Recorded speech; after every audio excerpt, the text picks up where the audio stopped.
सरपंच बनने की ख्वाहिश में बाप पर अपने ही बच्चे के कत्ल का इल्जाम। महाराष्ट्र में होने वाले पंचायत इंतखाबात से कबल एक नहायत अफसोसनाक और चौंका देने वाला वाकया सामने आया है।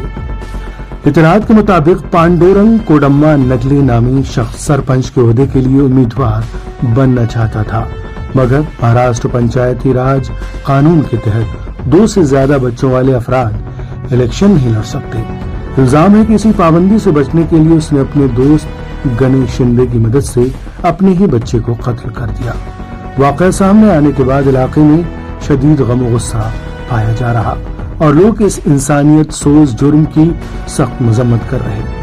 पुलिस ने मामले का नोटिस लेकर तहकीकात शुरू कर दी है और वाकये की हर पहलू से जांच की जा रही।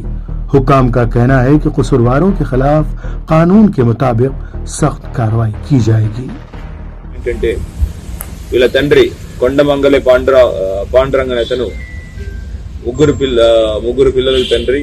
అతను ఆ గ్రామంలో కొరూరు గ్రామంలో విరాట్ అనే సెలూన్ నడుపుతా ఉండేవాడు. అదే సెలూన్ కి గణేష్ షిండే అని ప్రస్తుతం సర్పంచ్ ఆయన రెగ్యులర్ గా వస్తుండేవాడు.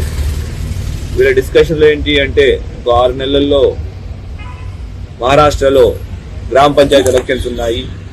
కానీ ఎలక్షన్స్ లో పోటీ పడాలి అంటే 2 పిల్లలే ఉండాలి అనే ఒక నియమం ఉంది. అయితే ఈ పాండురంగ అనే అతనికి 3 పిల్లలు ఉన్నారు. ఎట్లయినా ఒక పిల్లల్ని తగ్గించుకుంటే వాళ్ళు పోటీ పడే అవకాశం ఉందనే దాంట్లో చాలా ముందటి నుంచి చాలా ప్రయత్నాలు చేశారు. ఫస్ట్ వేరే వాళ్ళకి దత్తత ఇవ్వడానికి ట్రై చేశారు. వేరే వాళ్ళ దగ్గర పెంచడానికి కూడా బాగా ప్రయత్నం చేశారు. పూణే కార్పొరేషన్ ఆఫీస్ కూడా వెళ్ళి ప్రయత్నం చేశారు. అయితే వాళ్ళ ఏవి ఫలించకపోయేసరికి ఎట్లయినా గెలవాలంటే 2 పిల్లలే ఉండాలనే నియమాన్ని దృష్టిలో పెట్టుకుని ఈ పాండురంగ అనే అతను గణేష్ షిండే యొక్క ప్రోత్బలంతో తన యొక్క బైక్ MH26BY7495 అనే బైక్ లో తన పెద్ద కూతురైన ప్రాచీని ఇక్కడ తీసుకురావడం జరిగింది.